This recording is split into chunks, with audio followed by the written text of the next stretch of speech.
औज़ु बिल्लाहि मिनश्शैतानिर्रजीम बिस्मिल्लाहिर्रहमानिर्रहीम।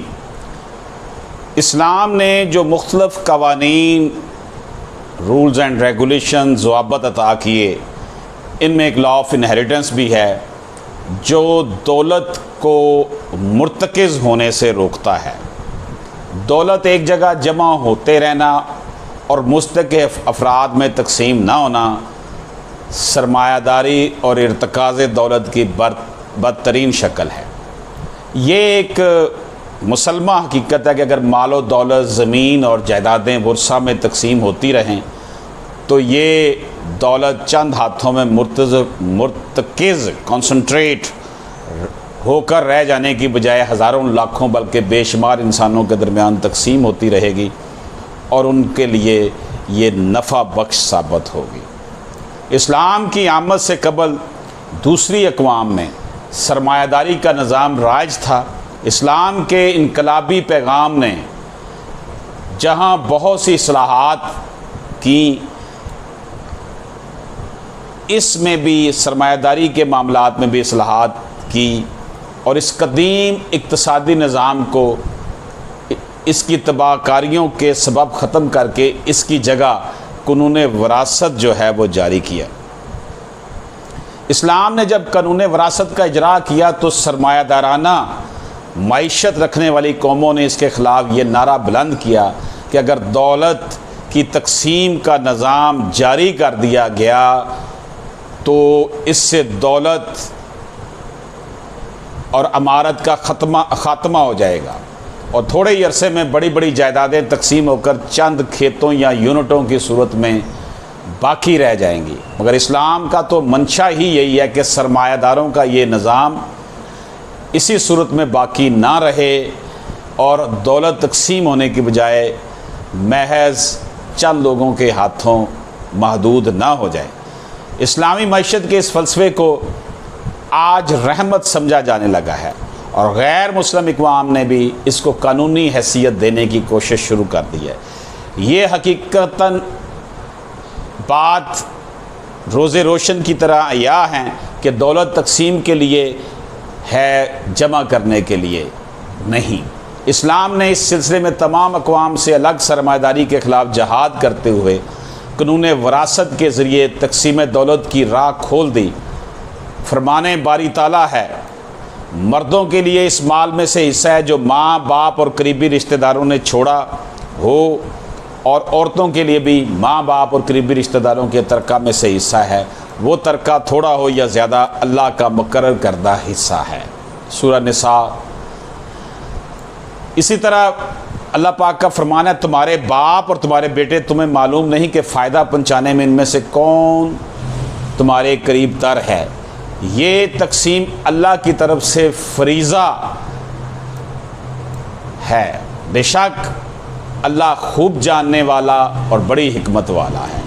इस ज़िमन में हदीस नबवी है, हज़रत अब्दुल्ला बिन अब्बास रज़ी अल्लाह ताला अन्हु से मरवी है कि हुज़ूर नबी पाक सल्लल्लाहु अलैहि वसल्लम ने फरमाया कि अल्लाह ताला की किताब कुरान के मुताबिक अपना माल इन लोगों में तकसीम करो जिनका हक़ मुकर्रर किया गया है।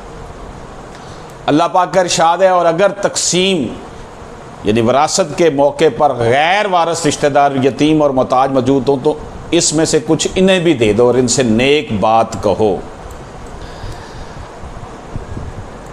ये जो मेरे रब के इरशादात हैं, ये सिर्फ़ बातें नहीं हैं बल्कि इसकी एक पूरी जो है वो अहमियत है।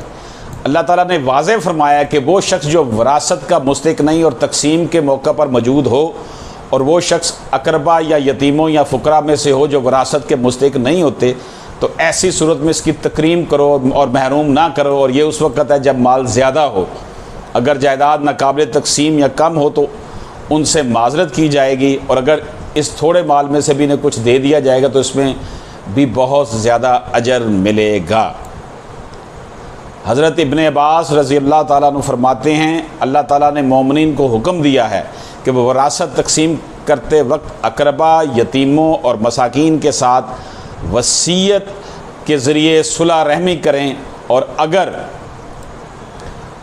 ना हो तो फिर विरासत में से इन्हें कुछ देकर सिला रहमी की जाए।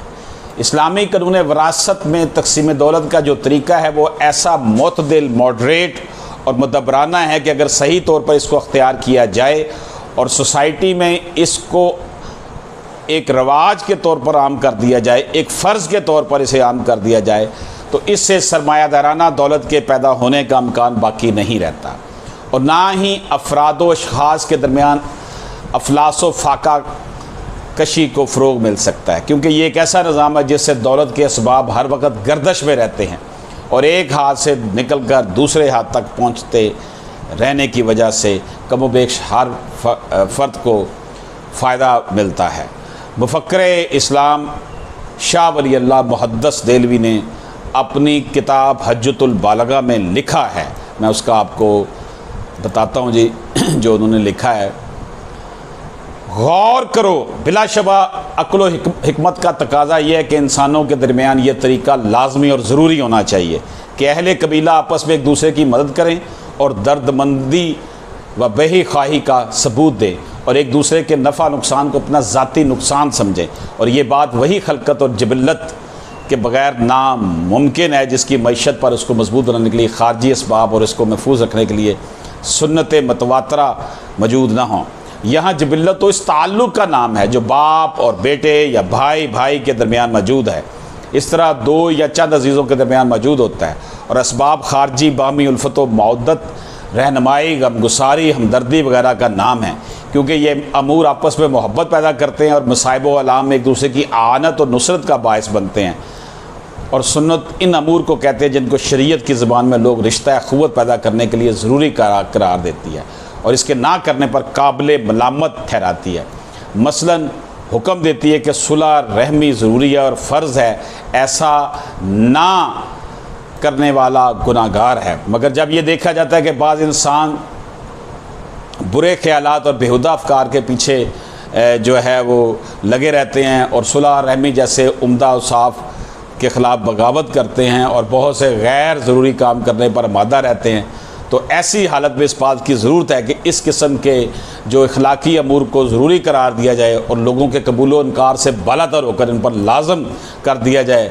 मसलन मरीज़ की इयादत, मुसीबत ज़दा मकरूज़ वगैरह की हुकूमती फ़लाह, दीयत, अकरबा पर पड़े हुए तावान की अदायगी, अपने जी रहम महरम को ग़ुलामी से निजात दिलाना वगैरह, इस किस्म की मावनत और नुसरत का सबसे ज़्यादा इस्तेकाक इस पर हो जाता है जब इंसान मौत के किनारे खड़ा और माल से बेपरवाह हो जाए। इंसान मौत के किनारे खड़ा और माल से बेपरवाह हो जाए, इसलिए कि इस वक्त इसके लिए ज़रूरी है कि वो अपने माल को अपनी ज़ाती और माशरती मुफीद कामों पर ज़्यादा से ज़्यादा सर्फ करके या फिर अपनी मौत के बाद अपने अकरबा के लिए छोड़ जाए, इस तरह इनकी आनत या मदद करे। बहरहाल तकसीम दौलत का ये एक बेहतरीन तरीका है जो इस्लाम का कानून वरासत है। दोस्तों, हमारी ये हमेशा से कोशिश रही है कि हम ख़वातीन हों या मर्द हो, उनके साथ वरासती मामलात में कुछ ज़्यादती होती है तो उसके लिए अपनी आवाज़ उठाएं। मैं तकरीबन हर शहर में जाता हूँ मुख्तलिफ़ अदालतों में केसेस के लिए और हमारी पूरी टीम मेरे साथ होती है और हमारा यही आम तौर पर यही देखने में आया है कि औरतों को उनके वरासती हक़ से महरूम कर दिया जाता है, बाप हिबा कर देता है या बाप से बै करवा ली जाती है या बेटियों से दस्तबरदारी करवा ली जाती है। लेकिन बाज़ केसेस में ऐसा भी है कि बेटों के साथ भी ज़्यादती होती है, इसलिए ये नहीं कहा जा सकता कि सिर्फ बेटियों के साथ ज़्यादती हो रही है, बेटों को भी महरूम किया जा रहा है। और एक और बहुत बड़ा मसला ये है कि अपनी ज़िंदगी में ही बाप हिबा करके, तमलीक करके या दस्तबरदारी करवा देता है या गिफ्ट वगैरह कर देता है, उससे बच्चियों को कुछ नहीं मिलता और बाकियों को मिलता है। वो चीज़ें बाद में फिर हिबा तमलीक बाद में कैंसिल हो जाती है उसके फौत होने के बाद।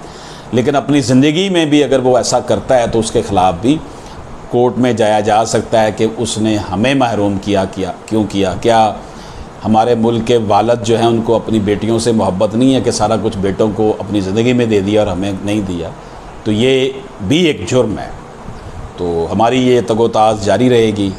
अल्लाह पाक से दुआ है कि अल्लाह पाक हमें जो है वो रिज़्क़ हराम से बचाए और अल्लाह पाक हम सब को आसानियाँ तकसीम करने वाला बना दे। इजाज़त दीजिए। अल्लाह हाफ़िज़।